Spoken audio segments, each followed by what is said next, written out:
اور آپ کو پتہ ہے پچھلے دنوں بھی ایک مناظرہ ہوا ہے، کافی وہ فیمس ہوا ہے، ایک اہل حدیث مولانا ہے صدیق رضا صاحب اور ایک دیوبندی مولانا ہے طارق مسعود صاحب. وہ ویڈیو منظر عام پہ آ گئی ہے تو آپ کو پتہ چل گیا ہے کہ ان کی میٹھی میٹھی لینگویج کیا ہے. مفتی صاحب ایک منٹ ٹھہریے گا پلیز، ایک منٹ ٹھہریے گا. اگر اس کا یہ مطلب نہیں ہے جن مفسرین نے یہ مطلب بیان کیا انہوں نے غلط بیان کیا. دیکھو بھاڑ میں جائے مفسرین کی، دیکھو بھاڑ میں جائے مفسرین کی، دیکھو بھاڑ میں جائے مفسرین کی، جو ہے نا ایک طرف. یہ تو آپ زیادتی کر رہے ہیں، جذباتی ہو گئے آپ، جذباتی ہو گئے. احترام کے خلاف ہے یہ جملہ. احترام کی بات کیا کر رہے ہیں آپ؟ مفسرین کی طرف مجھے لے کر آ رہے ہو یار، ایک ایک عبارت میں پڑھ باڑ میں جائیں تو سخت جملہ ہے، آپ غصے میں ہو. اور پھر ہمارا ذکر خیر تو ویسے ہی اس میں آ جاتا ہے. اس مناظرے میں انہوں نے میرا بھی ذکر کر دیا کہ اگر آپ قرآن و سنت کی بات کریں گے پھر تو غامدی صاحب اور انجینئر صاحب بھی قرآن و سنت کی بات کر دیں. تو ہم بھی یہ کہتے ہیں کہ ہر آدمی کو اگر آپ بے لگام چھوڑ دیں گے نا، جب چاہے جو چاہے حدیث اٹھا کے، تو غامدی بھی حدیث کی باتیں کر رہا ہے، انجینئر صاحب بھی حدیث کی باتیں کر رہے ہیں، پھر قواریت اس سے پھیلے گی. تو ہم بھی یہ کہتے ہیں کہ ہر آدمی کو اگر آپ بے لگام چھوڑ دیں گے نا، جب چاہے جو چاہے حدیث اٹھا کے، تو غامدی بھی حدیث کی باتیں کر رہا ہے، انجینئر صاحب بھی حدیث کی باتیں کر رہے ہیں، پھر قواریت اس سے پھیلے گی. اسلم طریقہ یہ ہے کہ جو قرآن و سنت پہ ریسرچ ہو چکی ہے انہی میں سے کسی ایک پر اعتماد کیا جائے اور دوسرے کو برا بھلا نہ کہا جائے.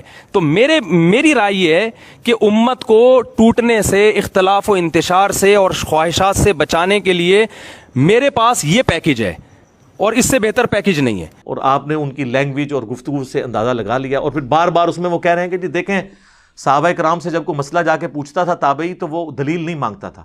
وہ فتاوی جو صحابہ کرام کے اتنے سارے فتاوی ہیں جن میں جیسے میں نے بتایا کہ عبداللہ بن مسعود کے پاس ایک شخص آیا، عبداللہ بن عباس کے پاس ایک شخص آیا، بہت سارے فتاوی ہیں کہ یہ ہو گیا، کیا حکم ہے؟ انہوں نے بتایا یہ حکم ہے، اس میں دلیل نہیں دی انہوں نے. تو صحابی نے غلط کیا یا اس تابعی نے غلط کیا کہ بغیر دلیل کے صحابی کی بات کو فالو کیا انہوں نے؟ تو تابعی صحابی کے فتوے کو بغیر دلیل کے فالو کر رہے ہیں. اور درجنوں فتاوی ہیں مصنف عبد الرزاق، مصنف ابن ابی شیبہ کے، جن کو آپ بھی مانتے ہیں کہ ان میں بہت سارے واقعات ہیں. تابعی صحابی کے پاس آئے، انہوں نے مسئلہ پوچھا، صحابی نے مسئلہ بیان کر دیا، نہ دلیل پیش کی نہ تابعی نے دلیل پوچھی اور تشریف لے گئے. سر دلیل اس لیے نہیں مانگتا تھا کہ حضرت عبداللہ ابن مسعود حنفی دیوبندی اور حضرت عمر فاروق حنفی بریلوی نہیں تھے، وہ دونوں ہی محمدی تھے، تو دلیل پوچھنے کی ضرورت نہیں تھی، دونوں نے ایک ہی بات کرنی تھی. دلیل وہاں مانگی جاتی ہے جب دو ڈیفرنٹ باتیں کریں. آج تو آپ حنفی امام حنیفہ کی جائز روحانی اولاد، چلے میں کہہ لیتا ہوں، دونوں آپس میں ایک دوسرے کو مسلمان ماننے کے لیے تیار نہیں ہو. المحنت پڑھ لیں، حسام الارمین پڑھ لیں، تو آج تو ہم پوچھیں گے نا بھی دلیل پیش کرو.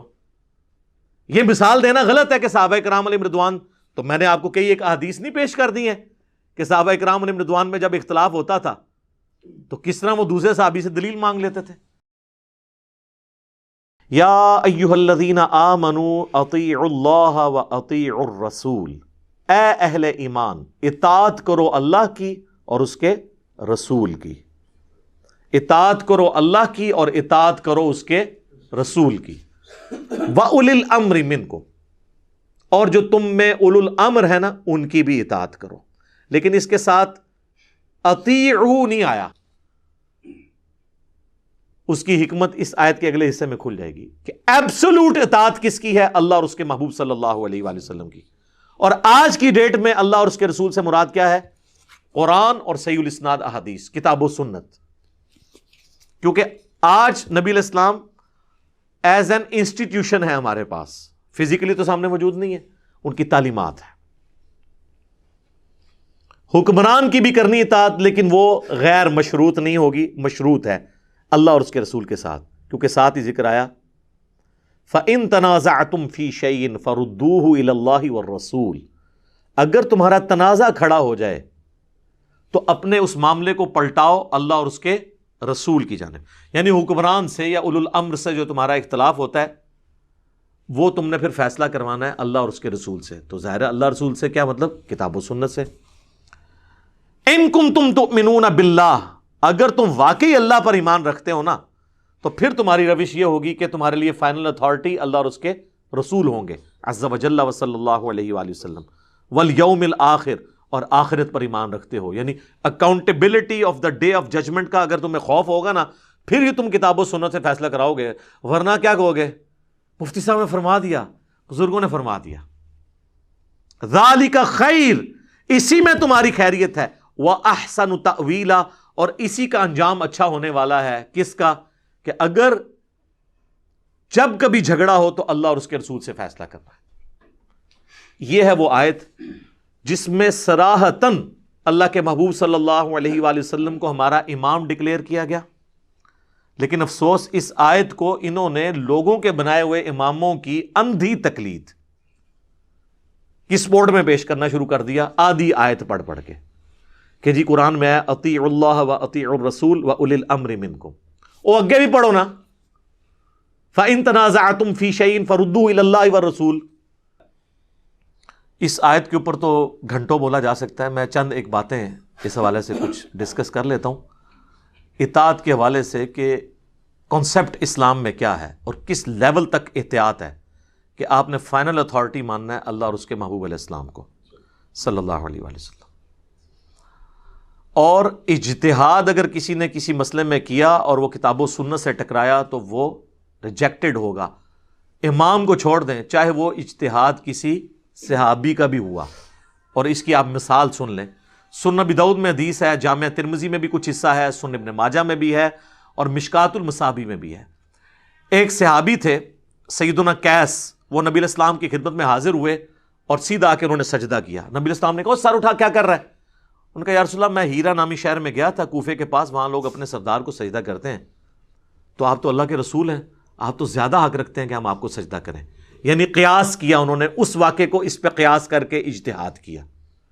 نبی علیہ السلام نے فرمایا کہ جب میں فوت ہو جاؤں گا اور تم میری قبر سے گزرو گے کیا میری قبر پہ بھی سجدہ کرو گے؟ کہا نہیں یا رسول اللہ. تو فرمایا پھر مجھے سجدہ کیوں کر رہے ہو؟ اگر میں سجدہ جائز سمجھتا تو بیویوں سے کہتا کہ اپنے خامدوں کو سجدہ کریں اس حق کے سبب جو اللہ نے ان کو دیا ہے ان پہ. تو یہاں پہ ایک صحابی کا اجتہاد بھی نبی علیہ السلام نے ریجیکٹ کر دیا کیونکہ کتاب و سنت کے خلاف تھا.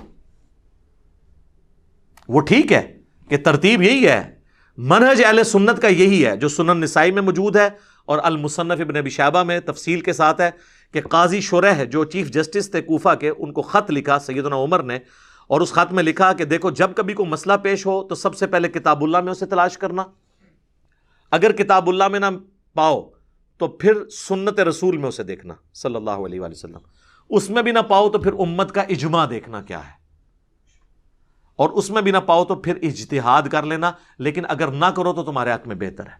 خام خواہ فرضی مسئلے بنا کے اجتہاد نہ کرنا شروع کر دینا. یہی ترتیب ہے، کتاب اللہ، سنت، اجماع اور اجتہاد. اور یہ اکثر مسئلے جو آپ کو اجتہاد کے اوپر لے کے جا کے یہ بتا رہے ہوتے ہیں وہ اجتہادی مسئلے نہیں ہوتے ہیں، وہ اجماع امت سے ہوتے ہیں. مثلا بھینس حلال ہے کہ حرام، وہ کہتے ہیں امام حنیفہ نے بتایا تھا، تو امام حنیفہ سے جو پہلے کے 150 سال کے مسلمان تھے وہ بھینس کو حرام سمجھتے تھے کیا؟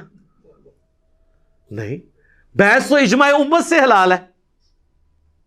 اس کے اوپر میری پوری ویڈیو آپ دیکھ لیں.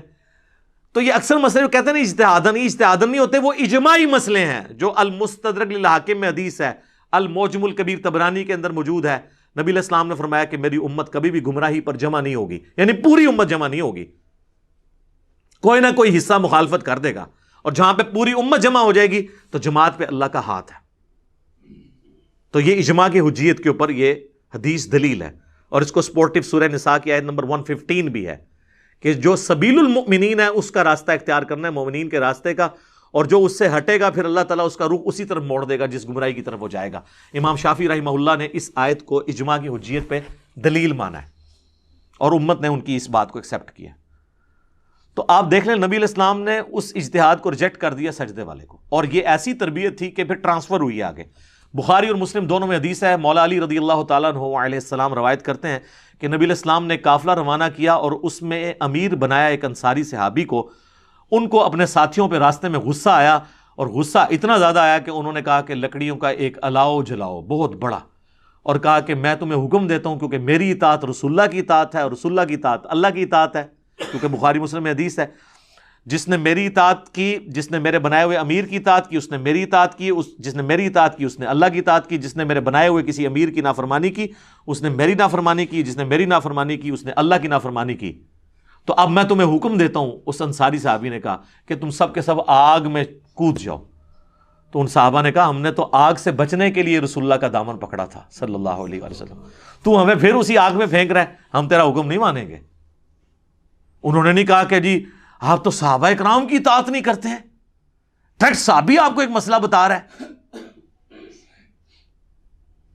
یہ نہیں کہا انہوں نے. اور جب واپس آئے نبی علیہ السلام کو شکایت کی. اس حدیث میں الفاظ ہیں کہ پھر تھوڑی دیر بعد جب آگ ٹھنڈی ہوئی تو اس صحابی کا غصہ بھی ٹھنڈا ہو گیا. حضور کے پاس شکایت آئی تو آپ صلی اللہ علیہ وسلم نے فرمایا کہ اگر تم اس آگ میں کودتے تو جا کے سیدھے جہنم کی آگ میں نکلتے، کیونکہ وہ صحابی تمہیں غلط طرف لے کے چل رہا تھا. اس لیے یہ لے کے بزرگوں کو اور مفتیوں کو اور اماموں کو لے کے بیٹھے ہوئے. ہم اماموں کی کوئی توہین نہیں کرتے، اماموں کی یہ تعلیمات ہی نہیں ہے کہ وہ اس قسم کی چیزیں بتائیں. شاہ ولی اللہ دہلوی نے حجت اللہ البالغہ میں سارے اماموں کے، خصوصاً 4 بڑے جو امام ہیں، امام حنیفہ، امام مالک، شافعی، احمد بن حنبل رحمہم اللہ اجمعین ورضی اللہ عنہم اجمعین وعلیہم السلام اجمعین کے اقوال نقل کیے ہیں کہ وہ کہتے ہیں کتاب و سنت کو حجت مانو. آج کی ڈیٹ میں اگر ہم کرسچینٹی کو کنڈیم کرتے ہیں تو عیسیٰ ابن مریم کی ہم توہین نہیں کرتے. انہوں نے کہیں نہیں کہا کہ آپ اس قسم کے عقیدے رکھو. تو اماموں کی کہیں تعلیمات یہ نہیں تھی. صحابہ کرام دیکھیں کس طرح اس چیز کو لیتے تھے اور پھر وہ امپلیمنٹ کرتے تھے. ایک اور حدیث سنیں، صحیح مسلم میں حدیث ہے کہ نبی علیہ السلام نے فرمایا کہ سونے کے بدلے سونا، چاندی کے بدلے چاندی، گندم کے بدلے گندم، جو کے بدلے جو، کشمش کے بدلے کشمش، ان کا کاروبار صرف دست بدست اور ہم وزن ہو سکتا ہے، اس کے علاوہ ہوگا تو یہ سود ہے اور حرام ہے. اس حدیث کے کانٹیکسٹ میں آتا ہے کہ ایک سفر میں سیدنا عبادہ ابن صامت رضی اللہ تعالیٰ عنہ حضرت معاویہ کے ساتھ رضی اللہ تعالیٰ عنہ شریک تھے. یہ صحیح مسلم شریف ہے، مولانا شریف نہیں ہے. تو حضرت معاویہ نے اناؤنسمنٹ کی کہ بھئی جن فوجیوں کی تنخواہیں ہیں نا، تو وہ سونے اور چاندی کے برتن جو رومن امپائر سے ہمیں ملے ہیں جزیے کی شکل میں، ان میں سے اپنی اپنی تنخواہ کے مطابق جو ہے نا وہ سونا چاندی کے برتن اٹھا لیں اندازے سے. تو حضرت عبادہ ابن صامت وہاں کھڑے ہوئے. انہوں نے کہا نبی علیہ السلام نے تو منع فرمایا جب تک ہم وزن نہ ہو. اب ایک بندے کی تنخواہ 10 دینار ہے اور وہ برتن اندازے سے 12 دینار کا اٹھا لے تو وہ سود لے رہا ہوگا. تو یہ اس طریقے سے نہ کرو تم. اور جب انہوں نے وہاں خطبہ دیا تو وہ سارے فوجی جو ہیں وہ برتن اٹھانے سے باز آ گئے کہ یہ تو ہم حرام کام کر رہے ہیں، یہ سودی کام ہے. تو اس پہ حضرت معاویہ کو غصہ آیا. انہوں نے وہاں خطبہ دیا کہ یہ لوگ آ کے یہاں پہ ہم سے حدیثیں بیان کرتے ہیں، حالانکہ ہم بھی رسول اللہ کے ساتھ رہے ہیں، ہم نے تو کبھی کوئی ایسی حدیث نہیں سنی. حالانکہ حضرت معاویہ رضی اللہ تعالیٰ عنہ تو فتح مکہ پہ مسلمان ہوئے تھے. صحیح مسلم میں موجود ہے جب حج تمتع کے ایشو میں حضرت معاویہ نے اپنے دور پہ پابندی لگانے کی کوشش کی تو حضرت سعد ابن ابی وقاص نے کہا کہ معاویہ تو مکے کے گھروں میں کافر تھا جب ہم حج تمتع کر رہے تھے. یہ مسلم شریف ہے سر. تو جو شخص فتح مکہ پہ مسلمان ہوا ہے اس کے پاس دین کا نالج زیادہ ہوگا یا عبادہ ابن صامت جو شروع کے مسلمانوں میں سے تھے ان کے پاس زیادہ ہوگا؟ تو یہ تو کوئی دلیل نہیں ہے کہ میں نے تو نہیں بات سنی. تو حضرت عبادہ ابن صامت کو غصہ آیا. انہوں نے کہا دوبارہ خطبہ دیا کہ نبی علیہ السلام نے اسے سود فرمایا، منع فرمایا. اور پھر انہوں نے جملہ بولا خواہ معاویہ کی ناک خاک آلود ہو، خواہ ایک اندھیری رات میں مجھے جنگلوں میں معاویہ کے لشکر سے الگ ہونا پڑے، میں الگ ہو جاؤں گا، لیکن جو کچھ میں نے رسول اللہ سے سن رکھا ہے میں اس سے پیچھے ہٹنے کے لیے تیار نہیں ہوں. یہ ہے جناب کمٹمنٹ کا لیول. آپ اماموں اور بزرگوں کو لے کے بیٹھے ہوئے ہیں، ان کی تقلیدوں کے ہمیں جو ہے وہ دھونسے لگا رہے ہیں. صحابہ کو تو لیول یہ تھا. اس سے آگے صحیح مسلم میں چلیں، یہ تابعین میں کیسے ٹرانسفر ہوا ہے. عبداللہ بن عمر بن عاص خانہ کعبہ کے سائے میں بیٹھے ہوئے ہیں اور حدیث سنا رہے ہیں کہ اطاعت امیر واجب ہے. ایک تابعی وہاں پہ ان کا وہ لیکچر سن رہا ہے. جس نے میری ویڈیوز نہیں دیکھی ہوئی تھی میں پہلے کلیئر کرتا ہوں. عبد الرحمن بن عبد رب کعبہ جب لیکچر مکمل ہوا تو انہوں نے کہا کہ آپ کعبے کے سائے میں بیٹھ کے ہمیں اطاعت امیر کی باتیں سنا رہے ہیں، کیا یہ رسول اللہ نے آپ سے بات ارشاد فرمائی تھی واقعی جو کچھ آپ بیان کر رہے ہیں؟ تو انہوں نے کہا ہاں، میرے کانوں نے نبی علیہ السلام کی بات سنی، میری آنکھوں نے نبی علیہ السلام کو دیکھا، میرے دل نے آپ کی بات یاد رکھی. تو انہوں نے کہا کہ آپ تو ہمیں اطاعت امیر کی بات کر رہے ہیں اور آپ کے چچا کا لڑکا معاویہ ابن ابی سفیان جو اس وقت ہمارا حکمران ہے وہ تو ہمیں کہتا ہے کہ ہم لوگوں کا مال حرام طریقے سے ہڑپ کریں اور انہیں ناحق قتل کریں، اور اللہ تعالیٰ سورۃ النساء کی آیت نمبر 29 میں فرماتا ہے کہ اے ایمان والو آپس میں ایک دوسرے کا مال ناحق طریقے سے مت کھاؤ اور ایک دوسرے کو قتل مت کرو، اپنوں کو قتل مت کرو. اپنوں سے مراد یعنی ایک مسلمان کو قتل کرنا گویا اپنے آپ کو قتل کرنا. اب آپ بتائیں کہ ہم اللہ کی مانیں یا حضرت معاویہ کی مانیں؟ اب یہ بہت بڑی بات تھی. تو حضرت عبداللہ بن عمر بن عاص خاموش ہو گئے تھوڑی دیر کے لیے, سوچ میں پڑ گئے کہ اب میں اس کو کیا جواب دوں. پھر انہوں نے کہا جو ان کو کہنا چاہیے تھا کہ تم معاویہ کی اطاعت کرو ان کاموں میں جس میں وہ اللہ کی طرف تمہیں بلائے, اللہ کی اطاعت کے اندر اندر, اور جس معاملے میں وہ اللہ کی نافرمانی کا کہے تم اس کی نافرمانی کرو. اور اس کو سپورٹی وہ حدیث ہے بخاری و مسلم کی جو میں نے وہ آگ کا الاؤ جلانے والی بیان کی تھی, اس میں اینڈ پہ الفاظ ہیں مسلم شریف میں کہ نبی علیہ السلام نے فرمایا کہ اللہ کی معصیت کے اندر مخلوق کی اطاعت نہیں ہے, مخلوق کی اطاعت صرف معروف میں ہے, منکر میں نہیں ہے. اور یہاں پہ بھی انہوں نے وہی بات کی حضرت عبداللہ بن عمر بن عاص نے کہ معاویہ کی اطاعت کرو اللہ کی اطاعت کے اندر, جہاں وہ تمہیں اللہ کے خلاف چلائیں ان کا حکم مت مانو. اب مجھے بتائیں یہ اس طرح کی کئی حدیثیں میں بیان کر سکتا ہوں, پھر آپ مجھے بتائیں یہ تقلید کا یہ ڈرامہ رچا کے بیٹھے ہوئے ہیں یہ کہاں پہ فٹ بیٹھتا ہے؟ ایک اور حدیث ہے جی صحیح بخاری اور صحیح مسلم میں متفق علیہ حدیث ہے, اور مزے کی بات ہے یہ ایک بنو امیہ کے خدمت گزار نے بیان کی ہے, مروان بن حکم نے, اور بیان کس سے کر رہا ہے؟ امام زین العابدین سے, سیدنا علی بن حسین بن علی سے. وہ کہتا ہے کہ جی میں اس مجلس میں موجود تھا جہاں پہ سیدنا عثمان اور سیدنا علی کا اختلاف ہو گیا حج تمتع کے مسئلے میں. ہائے ہائے ہائے. اور وہ مروان کے الفاظ ہیں کہ جب حضرت علی نے دیکھا کہ حضرت عثمان مسلسل اپنے اس موقف پہ قائم ہے کہ وہ حج تمتع پہ پابندی لگا رہے ہیں, تو سیدنا علی نے ان کو پہلے تو سمجھایا کہ یہ سنت قیامت تک کے لیے حضور نے جاری کی ہے. بخاری مسلم میں حدیث ہے کہ قیامت تک کے لیے حج اور عمرہ یوں داخل ہو گئے, حضور نے انگلیاں یوں داخل کی کہ اب یہ علیحدہ نہیں ہو سکتے, مشرکین عرب کی رسم رسول اللہ نے توڑ دی صلی اللہ علیہ وآلہ وسلم. تو مروان کہتا ہے کہ میں اس مجلس میں موجود تھا جب حضرت علی نے دیکھا کہ حضرت عثمان اپنی بات سے پیچھے نہیں ہٹ رہے, تو انہوں نے کہا کہ میں کسی شخص کے کہنے پہ رسول اللہ کی سنت نہیں چھوڑ سکتا خواہ آپ ہی کیوں نہ ہو. اور پھر انہوں نے کہا کہ میں حج اور عمرہ اکٹھا کرنے کی نیت کرتا ہوں. یہ حدیث بھی بخاری مسلم کی اس بات کا ثبوت ہے کہ خلیفہ راشد سے بھی اختلاف ہو سکتا ہے, سنت کو آپ نے پرائرٹی دینی ہے. حج تمتع کا عمل سیدنا علی نے جاری فرمایا اس حوالے سے. اور اس کو سپورٹی وہ حدیث بھی ہے جو جامعہ ترمذی میں ہے, جب اہل شام میں سے ایک شخص آ کے بنو امیہ پارٹی کا پوچھتا ہے, پہلے آ کے وہ سوال پوچھتا ہے عبداللہ بن عمر سے کہ حج تمتع سنت ہے کہ جائز ہے یا ناجائز؟ انہوں نے کہا جائز, ناجائز یہ تو سنت ہے. تو ان کا آپ کے والد تو اسے منع کرتے تھے, تو انہوں نے سیدھا جواب دیا کہ بھلا بتاؤ اگر کسی کام کو نبی علیہ السلام جاری فرمائے اور میرے والد اس سے روکیں تو میرے والد کی بات مانی جائے گی یا اللہ کے نبی کی؟ اس نے کہا اللہ کے نبی. تو انہوں نے کہا پھر نبی علیہ السلام نے حج تمتع کیا ہے, اس کو سنت کے طور پہ جاری کیا ہے. تو یہ الحمدللہ واقعات اس طرح کے درجنوں واقعات ہیں, لیکن یہ وہ لوگ جانتے ہیں ان واقعات کو جو احادیث پڑھتے ہیں, جو درس نظامی کے 8 سال میں 7 سال تک بزرگ بابوں کی فقہ پڑھتے رہتے ہیں, ان کو بیچاروں کو کیا پتا کہ کتاب و سنت کے اندر کیا موجود ہے. تو ہم تو صرف عرض ہی کر سکتے ہیں.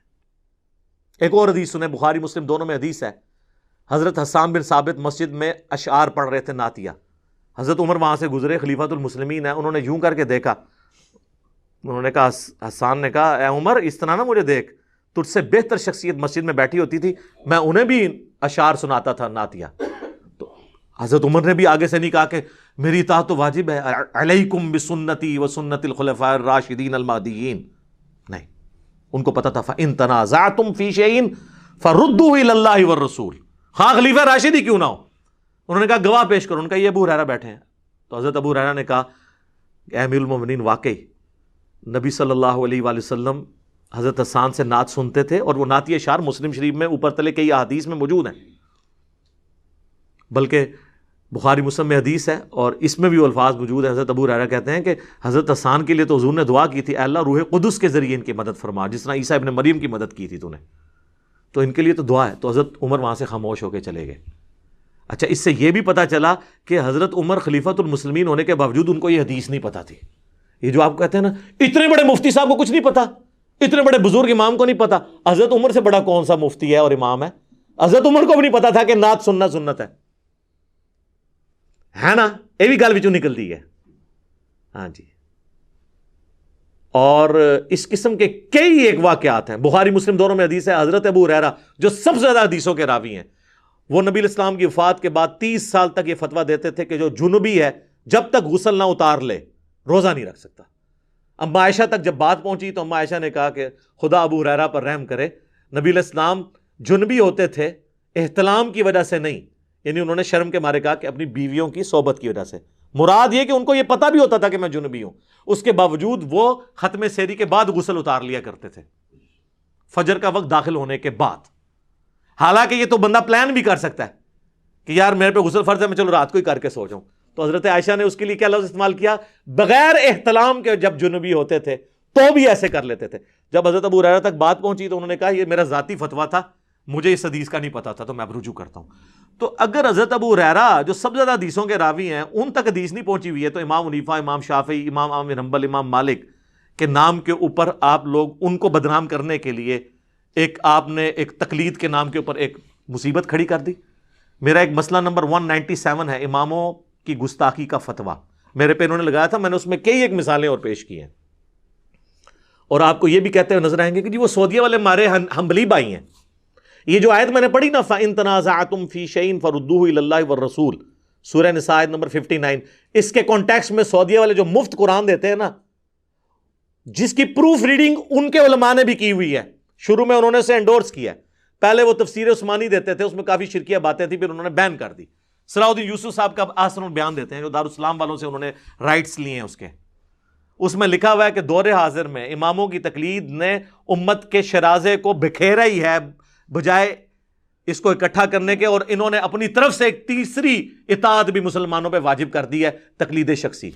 وہ تو تقلید شخصی کو غلط کہتے ہیں۔ اور مفتی اعظم سعودیہ شیخ عبدالعزیز بن عبداللہ بن باز، ان سے کسی نے کہا آپ حنبلی ہیں؟ انہوں نے کہا میں حنبلی نہیں ہوں، میں کتاب و سنت کے مطابق فتوے دیتا ہوں، اور یہ سارے لے کے بیٹھے ہوئے حنبلی۔ وہ حنبلی اپنی نسبت کی وجہ سے کہتے ہیں کہ ہم احمد بن حنبل کے اسکول آف تھاٹ پہ ہیں، اور احمد بن حنبل کا اسکول آف تھاٹ یہ تھا کہ جب بھی آپ کو صحیح حدیث مل جائے نا وہی آپ نے مذہب اختیار کرنا ہے، آپ نے یہ نہیں کہنا کہ میں نے کچھ فرما دیا تھا۔ اس حساب سے تو ہم بھی حنبلی ہیں جی، اگر اس کا نام حنفی حنبلی ہونا ہے۔ جیسے امام شافعی نے فرمایا تھا ان کان رفضا حب آل محمد فلیشہد الثقلان انی رافضی، اگر اہل بیت سے محبت کا نام رافضی ہونا ہے، شیعہ نہیں رافضی، تو اے جنوں انس گواہ ہو جاؤ کہ میں بھی رافضی ہوں۔ ان معنوں میں تو آپ کچھ بھی کہہ سکتے ہیں۔ اور انہوں نے حرمین میں 400 سال تک ایٹ لیسٹ 4 مسلح ڈال کے رکھے، 1517 سے لے کر 1917 تک آلموسٹ یہ سلطنت عثمانیہ رہی ہے۔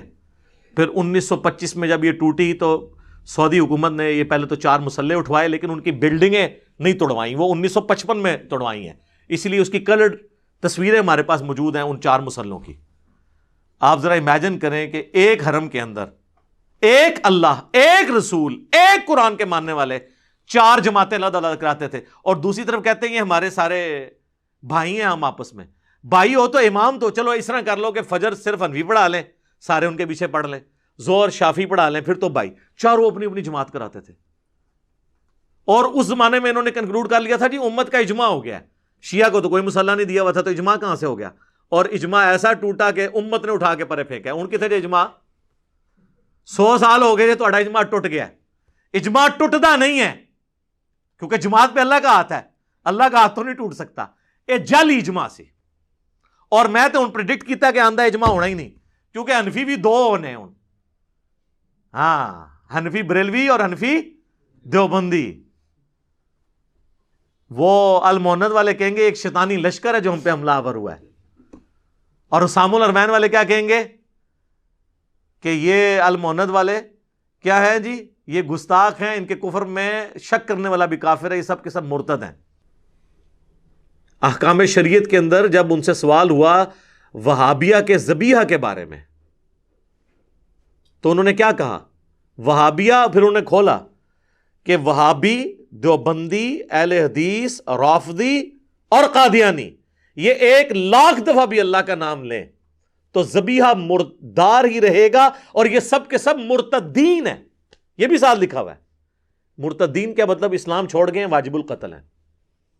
البتہ یہود و نصارہ کا ذبیحہ حلال ہے، واقعی وہ اللہ کے نام کا لیں تو یہود و نصارہ کا حلال ہے، لیکن انہوں نے یہود و نصارہ سے بدتر کسے کہہ دیا؟ اہل حدیث کو، دیوبند کو اور شیعہ کو۔ اور نہ صرف بدتر کہا بلکہ کہا کہ یہ مرتد بھی ہیں، یعنی واجب القتل، نعوذ باللہ من ذالک۔ تو یہ اب یہ اجماع دوبارہ ہونے کا نہیں ہے، لہٰذا یہ تقلید کے اوپر مناظرے کرنا، خام خواہ کی بحثیں کرنا. اور آپ کو پتہ ہے پچھلے دنوں بھی ایک مناظرہ ہوا ہے، کافی وہ فیمس ہوا ہے. ایک اہل حدیث مولانا ہے صدیق رضا صاحب اور ایک دیوبندی مولانا ہے طارق مسعود صاحب. وہ ویڈیو منظر عام پہ آ گئی ہے تو آپ کو پتہ چل گیا ہے کہ ان کی میٹھی میٹھی لینگویج کیا ہے. اس میں انہوں نے آپ دیکھے وہ آیت پیش کر رہے ہیں سورہ بنی اسرائیل کی آیت نمبر 36 جو 9th کمانڈ ہے، وَلَا تَقْفُ مَا لَيْسَ لَكَ بِهِ عِلْمٌ إِنَّ السَّمْعَ وَالْبَصَرَ وَالْفُؤَادَ كُلُّ أُولَٰئِكَ كَانَ عَنْهُ مَسْئُولًا.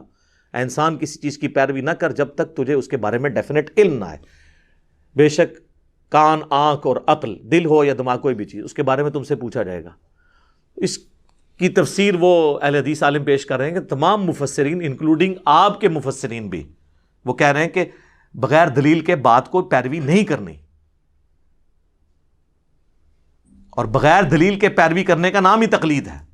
بغیر دلیل کے بات ماننا، مفتی سے جا کے مسئلہ پوچھنا، یہ تقلید نہیں ہوتا. ہاں اس وقت تقلید بن جائے گا جب اختلاف آئے، ایک مفتی کچھ اور بات کر رہا ہے دوسرا، اور آپ کہیں گے چونکہ میں بچپن سے اس محلے میں پیدا ہوں لہذا میں نے اس مفتی کی بات ماننی، وہ ہو جائے گی تقلید. پھر آپ دلائل پہ دیکھیں گے تو ہوا کیا جی، اس نے کہہ دیا جی بھاڑ میں گئے مفسرین.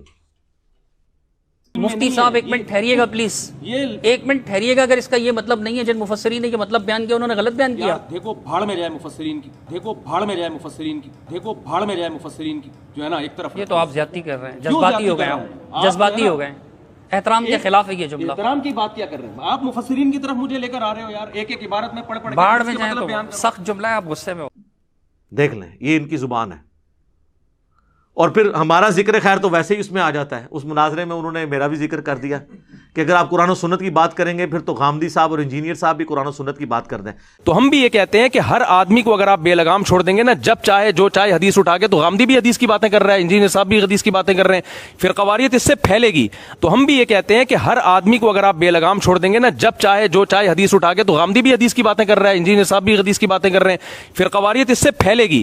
اسلم طریقہ یہ ہے کہ جو قرآن و سنت پہ ریسرچ ہو چکی ہے انہی میں سے کسی ایک پر اعتماد کیا جائے اور دوسرے کو برا بھلا نہ کہا جائے. تو میری رائے یہ ہے کہ امت کو ٹوٹنے سے، اختلاف و انتشار سے اور خواہشات سے بچانے کے لیے میرے پاس یہ پیکج ہے اور اس سے بہتر پیکج نہیں ہے. پہلی بات ہے مجھے غامدی صاحب کے ساتھ کمپیئر نہ کریں، یہ جان بوجھ کے کرتے ہیں مجھے بدنام کرنے کے لیے. غامدی صاحب کی میں عزت ضرور کرتا ہوں لیکن سب سے زیادہ علمی اختلافات جس شخص نے ان سے ویڈیو میں ریکارڈ کروائے ہیں وہ میں ہی ہوں، چاہے وہ پردے کا مسئلہ ہو، نزول عیسیٰ کا مسئلہ ہو اور ایشوز ہو. لہٰذا وہ جان بوجھ کے ذکر کرتے ہیں اور مجھے بیچ میں گھسیٹنے کی کوشش کرتے ہیں. تو خام خواہ اس میں، اور آپ نے ان کی لینگویج اور گفتگو سے اندازہ لگا لیا. اور پھر بار بار اس میں وہ کہہ رہے ہیں کہ جی دیکھیں صحابہ کرام سے جب کوئی مسئلہ جا کے پوچھتا تھا تابعی تو وہ دلیل نہیں مانگتا تھا. وہ فتاوا جو صحابہ کرام کے اتنے سارے فتاوا ہیں جن میں جیسے میں نے بتایا کہ عبداللہ بن مسعود کے پاس ایک شخص آیا، عبداللہ بن عباس کے پاس ایک شخص آیا، بہت سارے فتاوا ہیں کہ یہ ہو گیا، کیا حکم ہے؟ انہوں نے بتایا یہ حکم ہے، اس میں دلیل نہیں دی انہوں نے. تو صحابی نے غلط کیا یا اس تابعی نے غلط کیا کہ بغیر دلیل کے صحابی کی بات کو فالو کیا انہوں نے؟ تو تابعی صحابی کے فتوے کو بغیر دلیل کے فالو کر رہے ہیں. اور درجنوں فتاوا ہیں مصنف عبد الرزاق، مصنف ابن ابی شیبہ کے، جن کو آپ بھی مانتے ہیں کہ ان میں بہت سارے واقعات ہیں. تابعی صحابی کے پاس آئے، انہوں نے مسئلہ پوچھا، صحابی نے مسئلہ بیان کر دیا، نہ دلیل پیش کی، نہ تابعی نے دلیل پوچھی اور تشریف لے گئے. سر دلیل اس لیے نہیں مانگتا تھا کہ حضرت عبداللہ ابن مسعود حنفی دیوبندی اور حضرت عمر فاروق حنفی بریلوی نہیں تھے، وہ دونوں ہی محمدی تھے، تو دلیل پوچھنے کی ضرورت نہیں تھی، دونوں نے ایک ہی بات کرنی تھی. دلیل وہاں مانگی جاتی ہے جب دو ڈیفرنٹ باتیں کریں. آج تو آپ حنفی امام حنیفہ کی جائز روحانی اولاد، چلیں میں کہہ لیتا ہوں، دونوں آپس میں ایک دوسرے کو مسلمان ماننے کے لیے تیار نہیں ہو. المحنت پڑھ لیں، حسام الارمین پڑھ لیں، تو آج تو ہم پوچھیں گے نا بھی دلیل پیش کرو. یہ مثال دینا غلط ہے کہ صحابہ کرام علیہم رضوان، تو میں نے آپ کو کئی ایک احادیث نہیں پیش کر دی ہیں کہ صحابہ کرام علیہم رضوان میں جب اختلاف ہوتا تھا تو کس طرح وہ دوسرے صحابی سے دلیل مانگ لیتے تھے. بخاری مسلم سے پیش نہیں کیا حسان ابن ثابت کے حوالے سے. حضرت عمر نے کہا کہ یہ غلط ہو رہا ہے، ابو ہریرہ نے کہا نہیں سر ٹھیک ہو رہا ہے. تو جہاں کبھی وہاں پہ بھی اختلاف آتا تھا نا تو وہ آپس میں ایک دوسرے سے پوچھ لیا کرتے تھے. ہاں جب اختلاف نہیں ہوگا پھر تو سب کی بات ہے، کیونکہ سب کا استاد محمد رسول اللہ صلی اللہ علیہ وآلہ وسلم. لہٰذا آج کے دور میں یہ بات کرنا کہ صحابہ کرام سے کوئی دلیل نہیں مانگتا تھا، دلیل مانگی جاتی تھی سر. یہ جتنی میں نے آپ کو احادیث بیان کی ہیں جس میں انہوں نے صراحتاً ان کے ساتھیوں نے ان کی مخالفت کی ہے، وہ اسی لیے کی ہے تاکہ یہ پتہ چلے کہ قرآن و سنت کو ماننا ہے آپ نے، نہ کہ آپ نے اندھی تقلید کرنی ہے. لہذا یہ تقلید کے حوالے سے یہ جتنی ڈسکشن ہے بالکل ہی فضول ہو رہی ہوتی ہیں. جو ایک بات کو پکڑ کے گھسیٹتے ہیں، وہ اصل مسئلہ یہ ہے کہ صحابہ کی مثال دینا غلط ہے. صحابہ کرام رضوان کے زمانے میں دونوں طرف ایک طرح کی رائے ہوتی تھی. ہاں جہاں کہیں اختلافی بات ہوتی تھی وہاں پہ بالکل پھر حدیثیں بیان ہوتی تھی. تو وہ میں اسی پہ کنکلوڈ کر دیتا ہوں، ویسے تو ہزاروں باتیں کرنے والی. صحیح بخاری میں حدیث ہے کہ جب جنگ جمل کا موقع آیا تو حضرت علی نے حضرت عمار ابن یاسر اور حسن ابن علی کو بھیجا کوفے میں تاکہ لوگوں کو تیار کیا جائے باغیوں کے خلاف. اور یہ پولیٹیکل باغی، دین سے باغی نہیں، پولیٹیکل ٹرم میں جو امام وقت کے خلاف کھڑے ہوئے، حضرت طلحہ، زبیر اور سیدہ عائشہ رضی اللہ عنہم اجمعین وعلیہم السلام اجمعین. تو صحیح بخاری میں حضرت عمار کا خطبہ ہے، اور قربان جائیں امام بخاری نے حضرت عائشہ کی فضیلت میں خطبہ لیا ہوا ہے. آپ حضرت عائشہ رضی اللہ تعالیٰ عنہ کی فضیلت بھی بغیر اہل بیت کے ذکر کے بیان ہی نہیں کر سکتے. تو حضرت عمار نے کیا کہا کہ اے لوگو، اللہ نے تمہیں آزمایا ہے. اس میں الفاظ ہے کہ حسن ابن علی کو انہوں نے اوپر کی سیڑھی پہ بٹھایا اور خود نچلی سیڑھی پہ. اے لوگو، تمہیں اللہ نے آزمایا ہے. ایک طرف دنیا اور آخرت میں تمہارے نبی کی بیوی ہیں عائشہ، مرتبہ نہیں کم ہونے دیا. آخرت میں بھی بیوی ہوں گی، جنتی عورت جو بصرہ سے روانہ ہو چکی ہیں، اور دوسری طرف علی ابن ابی طالب ہیں. اللہ اب دیکھے گا کہ تم اللہ کی اطاعت کرتے ہو یا عائشہ کی. اللہ کی اطاعت کہاں سے آئی؟ اطیعوا اللہ و اطیعوا الرسول و اولی الامر منکم. سیدنا علی کی اطاعت اللہ کی اطاعت تھی. تو سر یہ بیان کریں نا اولو الامر کے اوپر کس نے فٹ کیا؟ تو جہاں صحابہ میں بھی اختلاف آیا نا، وہاں پہ پھر دوسرے صحابہ نے کلیریفائی کیا ہے کہ بھئی اب یہاں پہ دونوں ٹھیک نہیں ہیں. اور جس کو اس وقت نکلی ہوا بعد میں آج کی ڈیٹ میں تو ہو چکا ہے. صحیح بخاری اور مسلم کی متفق علیہ حدیث، اور بخاری میں تو زبردست الفاظ ہیں 2812. عمار کو ایک باغی جماعت قتل کرے گی، عمار انہیں اللہ اور جنت کی طرف بلائے گا، وہ جماعت ان کو آگ اور جہنم کی طرف بلا رہی ہوگی. تو بعد میں تو کلیئر ہو گیا کہ حضرت علی کی پارٹی جنت کی پارٹی اور مخالفین جہنمی نہیں، جہنم کی طرف بلانے والا عمل تھا ان کا، کیونکہ وہ اولو الامر منکم کے تحت انہوں نے خلیفہ وقت کی مخالفت کی تھی. اللہ تعالیٰ جانے اور ان کا معاملہ جانے. لیکن یہ اب چونکہ علمی ڈسکشن ہو رہی ہے، اس کو کوئی جذباتی ڈسکشن میں نہ لے جائے. کافی ساری باتیں اور بھی مجھے کرنی تھی، لیکن میں نے کوشش کی ہے کہ آپ تک تقلید کے حوالے سے یہ چیز پہنچا دوں کہ تقلید یہ نہیں ہے کہ آپ نے اندھا بننا ہے.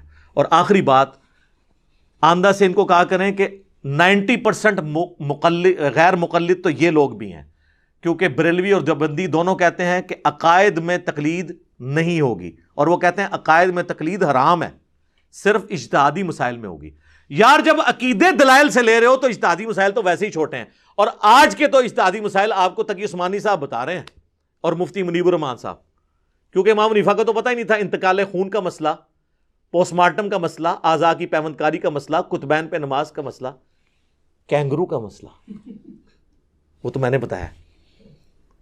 تو کیا اب ہم آج کل کے لوگوں کے مقلد ہیں؟ نہیں. اجتہاد اسلام کی خوبصورتی ہے، قیامت تک یہ دروازہ کھلا رہے گا. فکس چیز کیا ہے؟ کتاب اللہ، سنت یا اجماع. تو اس سے آپ یہ سمجھ لیں کہ یہ جو بحثیں کر رہے ہوتے ہیں ان کو یہ سمجھ نہیں ہے کہ اصل مسئلہ کیا ہے. جب عقیدوں میں آپ نہیں تقلید کر رہے ہیں تو اجتہادی مسائل تو چھوٹی چیز ہے. خدا کے لیے اس کے اوپر آپ لوگوں کے ساتھ نہ لڑا کریں.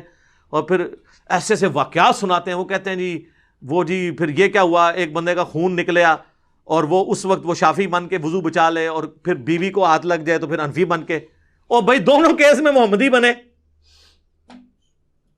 بخاری مسلم میں حدیث ہے، اما عائشہ کہتی ہیں کہ حجرہ تنگ تھا، نبی علیہ السلام نوافل رات کے پڑھ رہے ہوتے تھے، میں سامنے لیٹی ہوتی تھی، سجدے میں جب جانے لگتے تھے میرے پاؤں کو ٹو دیتے تھے، میں پاؤں سمیٹ لیتی تھی. اس حدیث سے رزلٹ نکلا کہ عورت کو ہاتھ لگانے سے وضو نہیں ٹوٹتا. اور ابو داؤد میں حدیث ہے کہ ایک صحابی کو نبی علیہ السلام نے پیرے پر مقرر کیا، ہائے ہائے ہائے، انہوں نے قرآن کی سورت شروع کی اور کافروں نے تیر چلانے شروع کیے، اور وہ پڑھتے رہے یہاں تک کہ انہوں نے سورت مکمل کی. کافی زخمی ہو گئے، تیر لگے اتنے زیادہ، پورے کپڑے خون آلود ہو گئے. تو نبی علیہ السلام تک بعد میں بات پہنچی. دوسرے صاحب نے کہا آپ نے ہمیں جگا لینا تھا. اور نماز مختصر. انہوں نے کہا میں نے سورج شروع کی تھی, میں نے سوچا اس کو مکمل ہی کروں. ٹھیک ہے, تو یہ فضائل اعمال میں واقعہ لکھا ہے شیخ زکریا کاندلوی نے, اور اس سے انہوں نے نماز کی کمٹمنٹ صحابہ کی بتائی ہے. پھر انہیں فکر پڑ گئی اس میں تو خون نکلنے سے وضو بھی نہیں ٹوٹ رہا, فوراً اپنی فقہ حنفی کی فکر پڑ گئی. تو انہوں نے کہا کہ خون نکلنے سے جو وضو ٹوٹنے کا مسئلہ ہے نا, اس میں امام شافعی کے نزدیک وضو نہیں ٹوٹتا. ہو سکتا ہے کہ وہ صحابی بھی اسی مذہب پر ہوں. ہاں جی, جب ہم یہ بات کرتے ہیں نا, وہ کہتے ہیں جی وہ اصل میں مذہب دونوں کا ایک کا مطلب یہ نہیں کہ انہوں نے صحابی کو شافعی کہا ہے. ہمیں بھی پتہ ہے, ہم خام خانی مذاق اڑائیں گے, لیکن ہم کہتے ہیں آپ کی مت کیسی ماری جاتی ہے کہ آپ ذکر اس طرح کر رہے ہو کہ ایک عام بندے کو کیا میسج آ رہا ہے کہ وہ صحابی بھی اسی مذہب پہ ہوں. کہنا چاہیے تھا کہ شافعی بھی اسی مذہب پر تھے. اس جملے کو اگر آپ سیدھا کر دینا تو آپ کا مذاق اڑانا چھوڑ دیں گے. لوگ کہتے ہیں جی آپ مذاق اڑا رہے ہیں. مذاق اس لیے اڑاتے ہیں کہ آپ نے الٹا اس کو لے کے چلے. تو جو لوگ صحابہ کرام کو شافعی المذہب بتا دیں, سر دونوں کیس میں آپ حنفی اور شافعی سے بلند ہو کر محمدی بنے. ٹھیک ہے جی. عورت کو ہاتھ لگانے کے مسئلے میں وضو نہ ٹوٹنے کا ایشو میں امام حنیفہ کا موقف درست ہے, اور خون نکلنے سے وضو نہ ٹوٹنے کے مسئلے میں امام شافعی کا موقف درست ہے. لہذا موجے ماریں, کہتے ہیں مرضی کا دین لیں گے. مرضی کا دین نہیں, اللہ کے نبی کا دین جو آسمانوں سے نازل ہوا ہے. اور ہم آپ سے ریکویسٹ کرتے ہیں کہ مرنے سے پہلے اے مسلمان کر لے اس پہ غور. کتابوں کا خدا اور ہے, بابوں کا خدا اور, یعنی جن کا تعارف کتابوں سے ہوا وہ اللہ اور ہے, اور جو آپ کو بابے تعارف کرواتے ہیں نا, وہ آسمانی مذہب جو ہے اس میں وہ والا تعارف نہیں ہے اللہ کا. ٹھیک ہے, تو بس یہی عرض کرنا تھا. اور اینڈ پہ آپ کو دعوت دوں گا کہ ہمارے محبوب صلی اللہ علیہ وآلہ وسلم کو اللہ تعالیٰ نے یہ تعلیم دی کہ جب بھی بات ہونی ہے کتابی بات ہونی چاہیے. سورۃ الاحقاف کی آیت نمبر 4 میں ایتونی بکتاب من قبل ھذا او اثارۃ من علم ان کنتم صادقین. اے نبی, اگر یہ کافر آپ سے بحث کریں تو ان سے کہو کہ میرے پاس کوئی کتاب لے کر آؤ. اگر قرآن کو نہیں مانتے, اس سے پہلے الہامی کتابوں میں کوئی بات لکھی ہوئی ہے نا جو تمہارے شرکی عقیدے کو سپورٹ ہے, اور لے کے آؤ. یا انبیاء کے آثار, علم کے آثار. انبیاء کے آثار یہی ہے نا, علم کے آثار. اگر تم سچے ہو تو کیا کہا, ایتونی بکتاب من قبل ھذا او اثارۃ من علم. کتاب بھی آ گیا اور علم بھی. تو یہی تو ہم کہہ رہے ہیں کہ نہ میں وابی نہ میں بابی, میں ہوں مسلم علمی کتابی. یہ قرآن کی آیت سے ہی میں نے ڈیڈکٹ کیا, اور اس کو سپورٹیو حدیث ہے جو حجۃ الوداع کی حدیث ہے.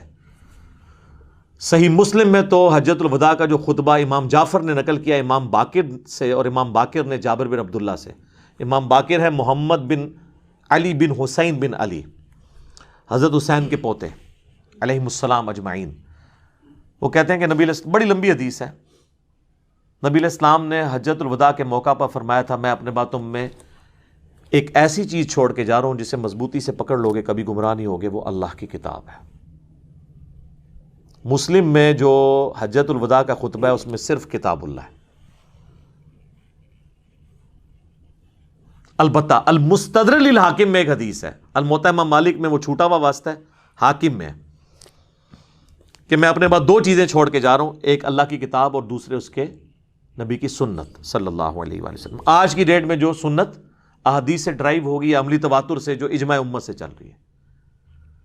اور یہ یعنی سنت کو ماننا کتاب اللہ ہی کو ماننا ہے. سورہ نساء میں آیا نا, من یطع الرسول فقد اطاع اللہ, جس نے رسول کی اطاعت کی گویا اس نے اللہ کی اطاعت کی. اور میں نے تو اس میں ایک اور حدیث ایکسپلور کر لی ہے کتاب اللہ اور سنت کے اوپر, مسلم شریف میں بھی 394 نمبر حدیث کہ عیسیٰ ابن مریم جب دنیا میں تشریف لائیں گے تو راوی حدیث کہتا ہے کہ وہ تمہیں تمہارے رب کی کتاب اور تمہارے نبی کی سنت کے مطابق چلائیں گے. سر فقہ حنفی کے مطابق نہیں چلائیں گے. کتاب اللہ اور سنت کا ذکر مسلم شریف کی حدیث میں بھی موجود ہے. ہاں, ان کے بڑے بزرگوں نے لکھا ہے, وہ جسے کہتے ہیں شیخ احمد سرندی, یا کہتے ہیں وہ 1000 سال کا مجدد ہے, مجدد الفسانی, کہ وہ کہتے ہیں ہمارے بزرگوں نے کشف کے ذریعے دیکھا ہے کہ حضرت عیسیٰ علیہ السلام بھی فقہ حنفی کے مطابق عمل کریں گے. پھر ان کو شرم آئی کہ یہ تو بہت بڑا دعویٰ ہے ان کا. نہیں, امام حنیفہ کے ساتھ ان کا اجتہاد مل جائے گا. وہ پہلے قرآن حدیث ملا, عقیدے ملا, اجتہاد کیڑا, اجتہاد آج نہیں پہ ملتا. آج کے 90% مسائل امام حنیفہ کے دور کے مسائل ہی نہیں. کیمرے کا مسئلہ, انتقال خون کا مسئلہ, پوسٹ مارٹم کا مسئلہ, کتبین پہ نماز کا مسئلہ, اعضاء کی پیوند کاری کا مسئلہ, آزاد ڈونیٹ کرنے کا مسئلہ، دعوے ان کے سنیں. اور آگے لکھا ہوا ہے کہ بالفرض اگر کوئی پیغمبر اس امت میں ہوتا تو فقہ حنفی سے ہوتا. یہ بھی لکھے ہیں نا، حال اندازہ کرو. ویسے ایک جھوٹا آیا فقہ حنفی چی آؤ. ہاں، غلام احمد قادیانی دجال. اور جس کو یقین نہیں ہے نا، جو جا کے دیکھ لیں، وہ اپنی عبادت گاہوں میں حنفی طریقے کے مطابق نماز پڑھتے ہیں، بخاری مسلم میں رفع الیدین والے طریقے سے نماز نہیں پڑھتے. یہ دکھائیں کہ وہ نماز اس طریقے پہ پڑھتے ہوں. تو جو رفع الیدین کے مطابق نماز پڑھتا ہے وہ تو کبھی بھی قادیانی کی طرف جا ہی نہیں سکتا. تو کتاب اللہ اور سنت کا ذکر مسلم شریف میں بھی اس حوالے سے الحمدللہ ملتا ہے. اور باقی جو موسٹ ڈسائسو حدیث ہے وہ غدیر خم کی حدیث، جو 4 حدیثیں ہیں مسلم شریف میں 6225 سے 6228 تک. نبی علیہ السلام نے اپنی وفات سے 2.5 مہینہ پہلے حج کے بھی بعد مکے سے مدینے آتے ہوئے خم نامی گاؤں میں ایک خطبہ دیا. بڑی لمبی حدیث ہے، اس میں الفاظ ہیں: اے لوگو آگاہ ہو جاؤ، میں بھی ایک انسان ہوں، قریب ہے کہ اللہ کا قاصد یعنی موت کا فرشتہ میرے پاس آئے اور میں اس کی دعوت قبول کر لوں. میں اپنے بعد تم میں 2 بھاری چیزیں چھوڑ کے جا رہا ہوں. ان میں سے پہلی چیز اللہ کی کتاب ہے، اس میں ہدایت ہے، اس میں نور ہے. تم اللہ کی کتاب کو پکڑو، اپنا تعلق اس کتاب کے ساتھ مضبوط کرو. اللہ کی کتاب اللہ کی رسی ہے. وَاعْتَصِمُوا بِحَبْلِ اللَّهِ جَمِيعًا وَلَا تَفَرَّقُوا. جو اسے پکڑے گا ہدایت پہ ہوگا، جو چھوڑ دے گا گمراہ ہو جائے گا. زید بن ارقم کہتے ہیں پھر نبی علیہ السلام ترغیب دلاتے رہے، اللہ کی کتاب، اللہ کی کتاب، اللہ کی کتاب. اور پھر فرمایا دوسری بھاری چیز میرے اہل بیت ہیں، میں اپنے اہل بیت کے معاملے میں تمہیں اللہ کا خوف دلاتا ہوں. میں اپنے اہل بیت کے معاملے میں تمہیں اللہ کا خوف دلاتا ہوں. میں اپنے اہل بیت کے معاملے میں تمہیں اللہ کا خوف دلاتا ہوں، یعنی ان کے ساتھ حسن سلوک کرنا. لیکن امت بالکل الٹ چلی، نہ قرآن کو پکڑا نہ اہل بیت کو زندہ چھوڑا. اور وہ آج تک آپ خمیازہ بھگت رہے ہیں اس کا.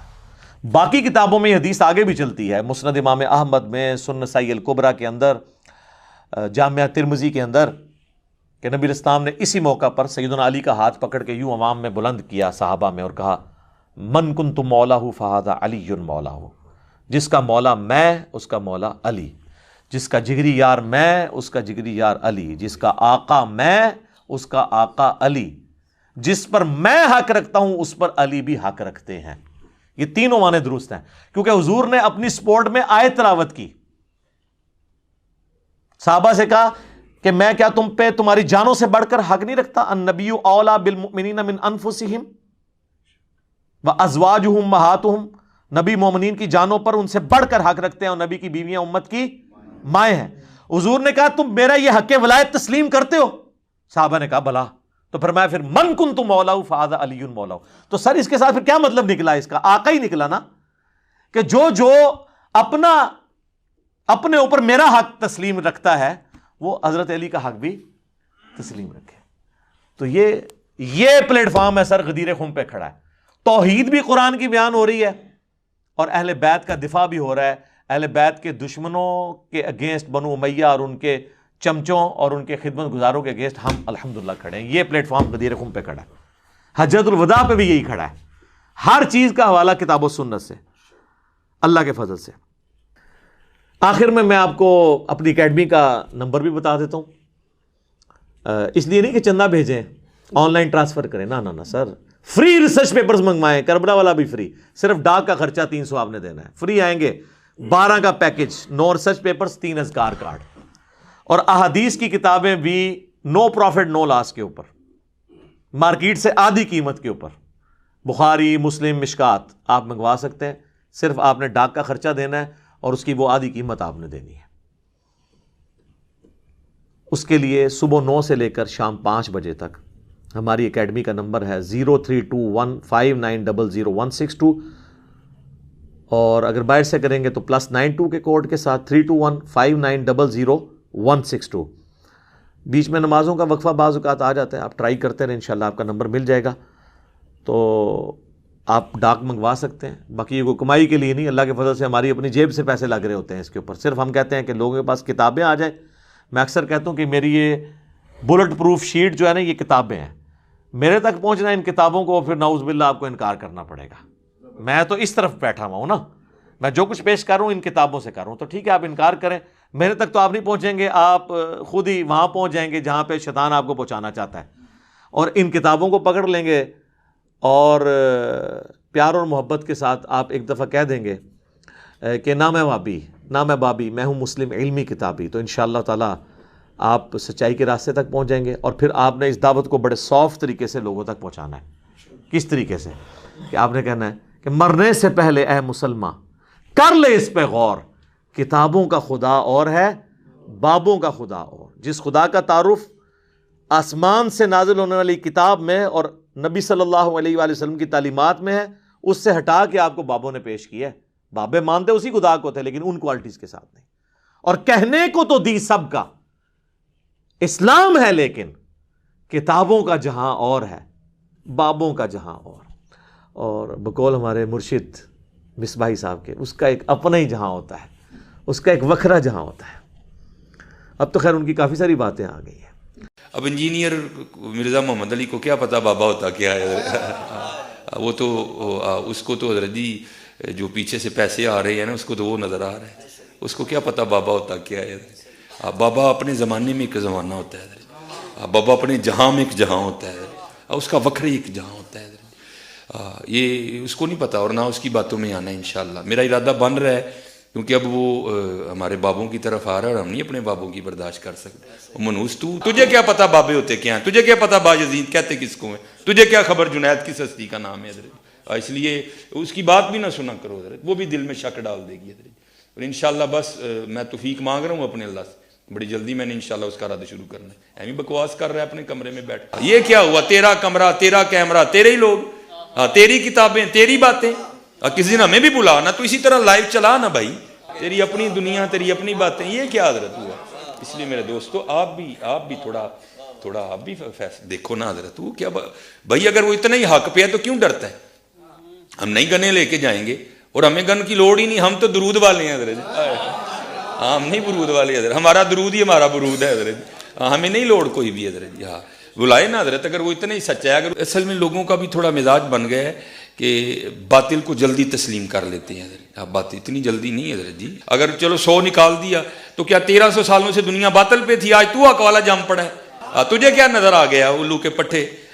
تو بہرحال یہ جو ہے نا کتابیں پڑھا کرو حضرت جی، خود دیکھا کرو کہ ہمارے بڑے تھے کیا ہے۔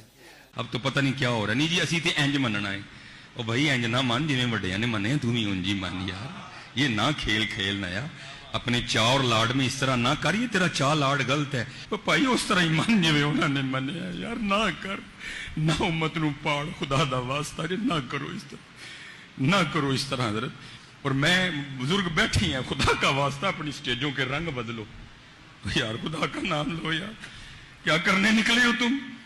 میں آپ سب سے بٹھا دوں ایسوں کو نیچے، تھلے بیٹھ، سانو نہ سنا ہے، سانو وہ سنا جڑی وڈیاں نے لکھی ہے، سانو نہ سنا ہے، نہ اسی تیری سننی، تو اپنا نواں کول ہی رکھ، سانو نہ اپنا نواں دے تو کوئی، ہاں یہ بدلو بھائی اپنی سٹیجوں کا رنگ، یہ بالکل یہ غلط ہو رہا ہے سارا۔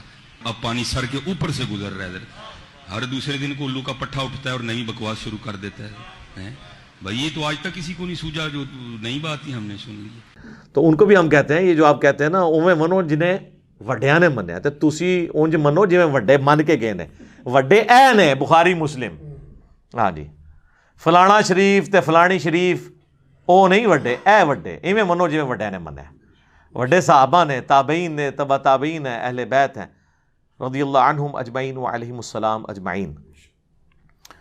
اللہ تعالیٰ سے دعا ہے جو حق بات میں نے کہی اللہ تعالیٰ ہمارے دلوں میں راسخ فرمائے، اگر جذبات میں میرے منہ سے کوئی غلط بات نکل گئی تو اللہ تعالیٰ ہمارے دلوں ہی سے اسے دھو دے، محو کر دے، معاف بھی فرما دے، ہمیں کتاب و سنت کی تعلیمات پر عمل کر کے دوسرے بھائیوں تک پہنچانے کی توفیق عطا فرمائے۔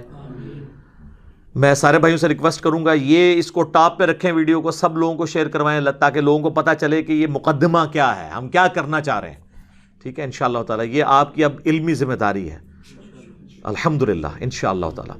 سبحانک اللہم و بحمدک اشہد ان لا الہ الا انت استغفرک و اتوب الیک وما علینا الا البلاغ المبین۔ جزاکم اللہ خیرا۔